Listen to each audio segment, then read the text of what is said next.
In this next segment, you'll meet Marty and his horse, Buster. And the work that we're doing with Buster is his separation anxiety, first of all. Also, his inability to listen to Marty as the master in the relationship. Buster isn't used to being away from his mares, and he has a difficult time coming and going, whether it's to work in the round pen or for a ride or to be trailered somewhere. He doesn't seem to be able to handle any separation from his mares. So using a herd of horse and humans, we're going to toggle back and forth between his pen and his mares until he becomes comfortable with the coming and the going. And our hope is that at the end of the segment, he will also be listening to Marty as the number one partner in the relationship.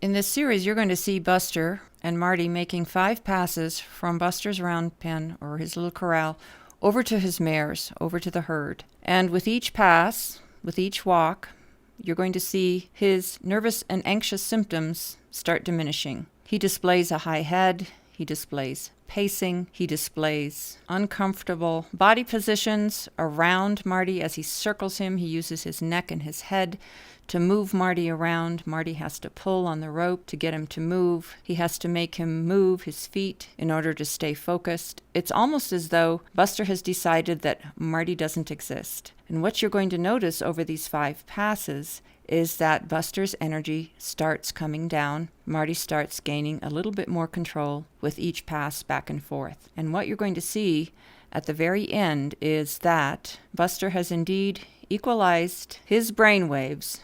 He has accepted Marty as a leader, and Marty has been able to reestablish his leadership over what started out to be a very unruly and anxious horse.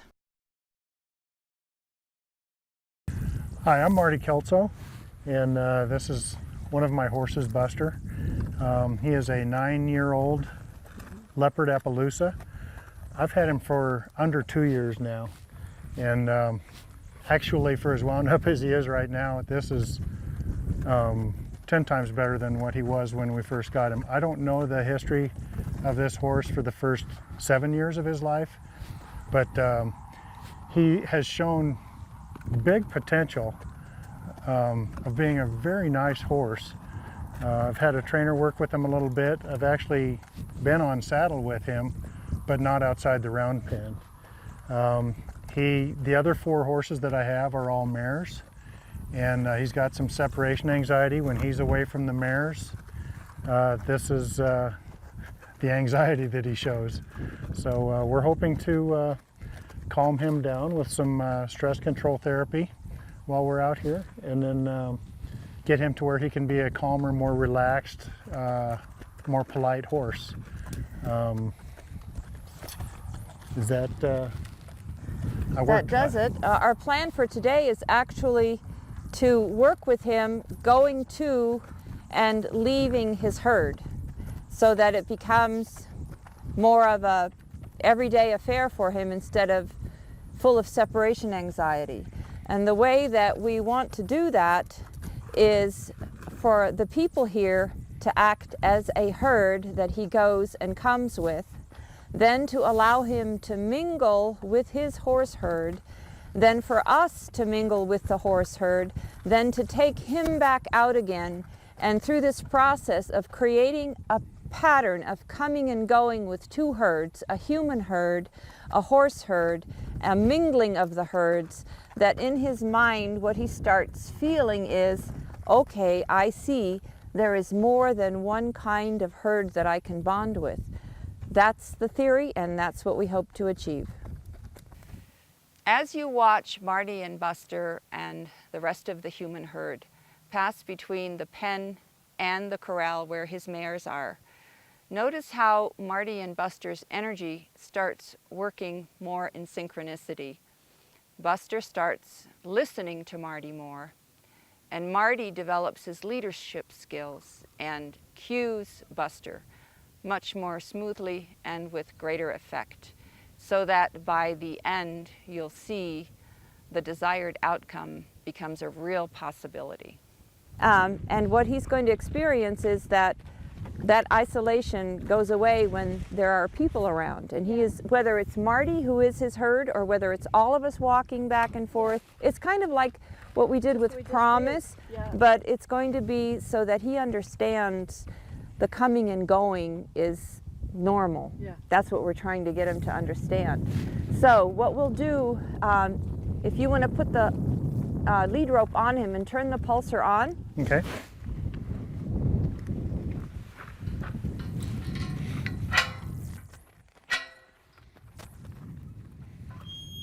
Now Marty says that when we take him out and we start heading in that direction, that he's going to immediately calm down, because the first connection he's going to make is, I'm returning to my herd. So what we're going to be doing is we're going to be doing circles going back to the herd. We won't be making a beeline for it. Now this will create some frustration in him, but we're all going to be doing it together. On our first pass, you see how agitated Buster is, how he is not focused on Marty in any way, how he prances around Marty, and how his entire focus is on the herd waiting at the other end of the passage. And anything that he can do to move the group forward and quickly and with a single-minded purpose, that's what he's after. And Marty has very little control over Buster's movements at this point. He's stretching and leaning towards the gate. He's licking. I've got the pulser on right now. Yes, you have it on, and we'll pulse him, and then we'll turn it off, and then as we go, we'll have it on and off. So it's still on. We're all going with him together. Notice how Buster uses his neck and his head to pull on the rope and to get into Marty's space, around Marty's chest, around Marty's head. Notice how Marty is not moving Buster's feet. Buster is doing what he wants to do with his own feet until Marty starts circling him and turning him. And notice how Marty has to keep a firm hand on the rope and how there's no float in the rope. Also notice how Buster isn't focused on Marty, nor is he focused on the rest of his human herd walking with him. It's as though he's directing the show. So the reason we're here at Marty's place instead of our normal filming venue, which is over at Alicia's, where we were this morning with a pony named Promise, Marty couldn't get Buster to load into the trailer. And the prime reason for that was probably because he knew he was going to be leaving his herd. And go ahead. I was going to say, he last time he actually took a ride on the trailer was when we brought him onto this property. I had him on and off the trailer yesterday 4 different times, which was fine. He would step up, go on the trailer. We'd spend some time there. I'd take him back off. We were off and on the trailer 4 different times, but we didn't move the trailer. Yeah. So the only time he's actually had a trailer ride was when he was delivered here. When we brought him here. Right. Mm-hmm. So he worked himself up this morning, and now he's working himself up again because you've kept him here since then. Mm-hmm. Okay. All right. So what we're going to do, again, we'll do our little walk. Okay. All right. So the pulser is off right now, right? I believe it's on. It's on, so we can turn it off. Okay. So we're going to meander again.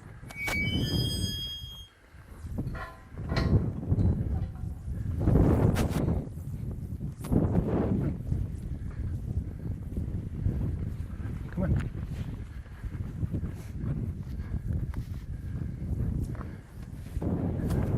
Come on, stay up. Oop, that's Where muddy. did we put the crop? Do you remember? Good. He's a little better, I sense. Mm-hmm. He's a little calmer.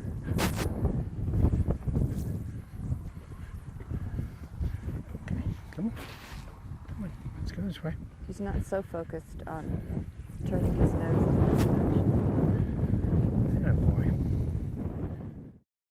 So on our second pass, we're reminding you that the pulsar is being used by Marty as he sees fit, as he thinks that Buster needs it, letting it run for no more than 1 or 2 minutes at a time. On the second pass, you'll see that Buster isn't quite as distracted, not so impulsive, and he's actually starting to lick and chew a little bit. Marty is not fighting him so much with the rope, and the circles are larger and fewer in between, and it seems that Buster's body has softened a little bit overall. As Buster and Marty reach the fence where the mares are, you see that Buster relaxes a little bit, but his question to Marty is, why don't you let me go in with them, and why am I still standing here? So there is still that nervous charge around him. Good. Okay, good. That's a good sign, that head coming down. Why don't we go in and take him now and do one more pass? And at this pass, Marty, we will let him, but you'll have him on the lead rope. We'll take him in and we can all fraternize with each other. Yeah, okay. We can spend some time with each other. Actually, it looks solid, but it's very powdery, isn't it? Yeah. When it snows here, it turns this place into a mud hole. Yeah. So again, on the third pass, Marty is using the pulsar on Buster as he sees fit when needed. And you'll notice now that our approach is more direct towards the pen where the mares are, and Buster is walking more calmly and paying a bit more attention to Marty. He's not prancing as much, his gait is smoother and softer, and his head is lower too. So Marty, just walk him around. Don't let him go beeline to the horses. Okay. We decide to take Buster right into the pen with his mares, but to keep him on a lead rope. And one thing you'll notice is that his approach is again softer, and when he enters the pen with the mares seem to gather around the humans, and Buster and Marty walk off by themselves, and because the mares are focusing on the humans, Marty can spend some time in the pen with Buster alone.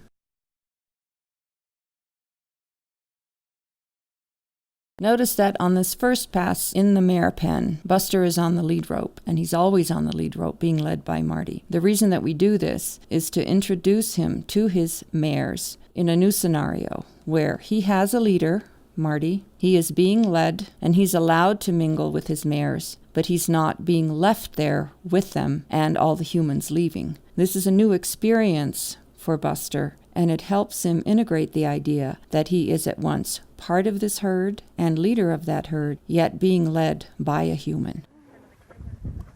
I'm going to turn it off, Okay. and You want me to walk him around some I more? want you to walk him, Okay. walk him away from the people, and we are hanging here. What Buster is witnessing here is that the humans and his mares are creating relationships amongst themselves, creating a herd that is different from the one that he has known before. Marty leading him around this herd, allowing him to observe it, allows Buster to check in with a new idea. Humans and horses can be herds together. They can be my herd. I can be a part of them. I can be a leader, and I can be led.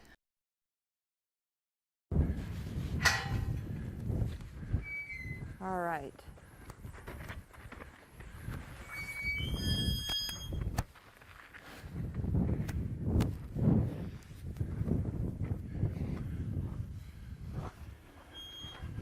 Licking his lips. Yes, many horses have coveted it. I used to wear one that was made out of straw, and that was a mistake. Looks too much like food. Yes. He's still pacing, but I think his energy has definitely come down. So now when Marty puts Buster back in the pen, we see a different horse. One thing you'll notice is that Buster is engaging with the humans on the other side of the fence in the same way that he engaged with the mares when he was allowed to approach them. He's checking us out. He's checking out my hat. He's going to Christy and to Margaret to see what they're doing. He's pacing in a different direction. He's pacing more quietly. His body language is different. And I think he's made a connection between horses and humans can be herds, and I can be a part of their herd. I think this has given him an extra bit of confidence. The second time that Marty releases Buster in the pen with the mares, You'll notice that Buster stands politely at attention, waits for Marty's release cue, and then moves off with respect. So goal achieved, happy horse, happy human. Now that he's a little bit more with you, you can ask more of him. Yeah. Well. Yeah. Yes, because they get the whole socializing thing. To them, they're already bonded. They don't need to be.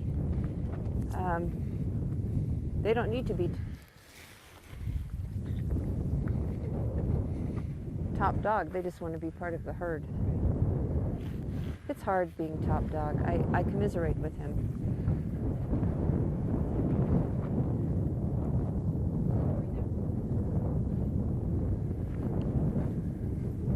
Let's get it together, mares. We have to, whoops, we weren't on the dime that time.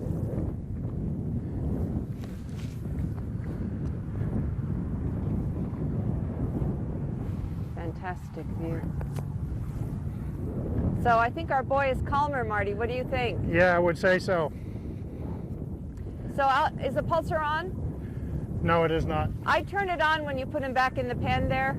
Okay. I'll get the gate for you, only because that's when he needs it the most, seems to need it the most. Okay. What we feel has happened here is that Buster has made a connection that part of his herd, the human part of it, has returned to his pen with him. And he's more comfortable now that part of his herd is with him, even though his mares are still at the other end of the passage. We think that this has integrated in him and made him calmer, and now when we return for a final pass to his mares, we'll see how this all plays out, how he connects the horses and the humans, and his leadership and Marty's leadership. Okay, this is our final pass back to the mares in the pen, and you see a different horse here. There's a float in the rope that Marty is holding, and Marty is carefully and very respectfully using a stick to which Buster is responding. Had Marty had to use the stick before, he would probably had to inflict some sharp pain on Buster to get him to pay attention. Now a slight tap on the chest puts Buster in the frame of mind that Marty wants to see him in. Notice that when Buster goes into the pen with Marty, he stays hooked onto him. He follows Marty at the shoulder respectfully, and Marty decides, now Buster, now you can go. Now you can be released and you can go be with your mares. Marty has regained his leadership, and Buster has learned how to follow.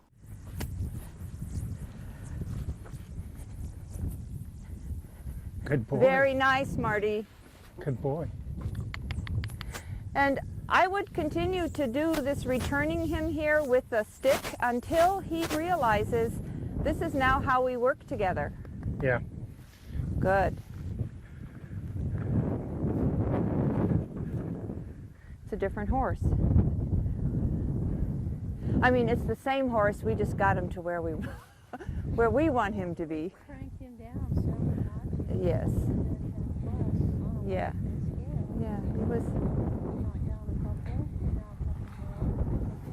Yeah. Yeah. He's ready to take off at a moment's notice, but he let him go. Very nice, Marty.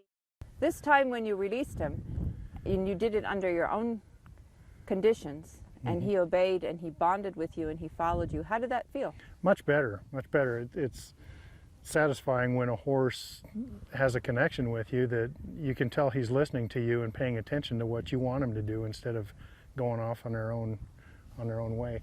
And usually when I work him in the round pen, once we're done working, he does usually join up with me real well, and that was more what I'm used to once he joins up with me and recognizes me as higher on the hierarchy than he is. Than he is. When you take him out and you go to work with him, that's a pattern for him.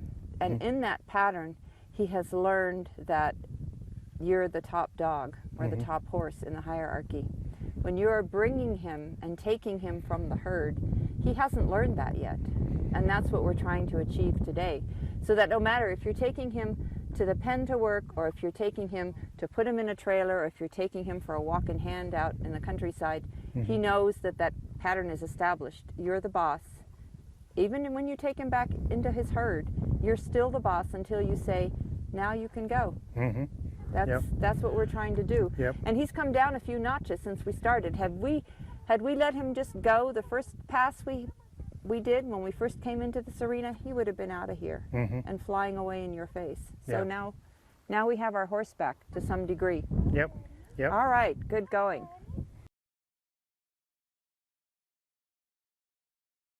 So over these series of comings and goings back and forth from the mare pen, Marty was able to reestablish his leadership with Buster, which, if the human doesn't have that in the horse-human relationship, well, then you don't have a relationship. What Marty has had as a tool is equine stress control therapy, using the automatic pulser when and where he felt Buster needed it, mostly to interrupt Buster's fear cycle. Fear is the basis of all resistance, and fear of losing your herd, of losing your dominance in a horse, is part of losing the survival instinct, and a horse is not going to give that up. Equine stress control therapy interrupts that fear cycle, and it does it very gently, allowing the horse to learn new behavior patterns. Throughout, Marty never took Buster over the edge.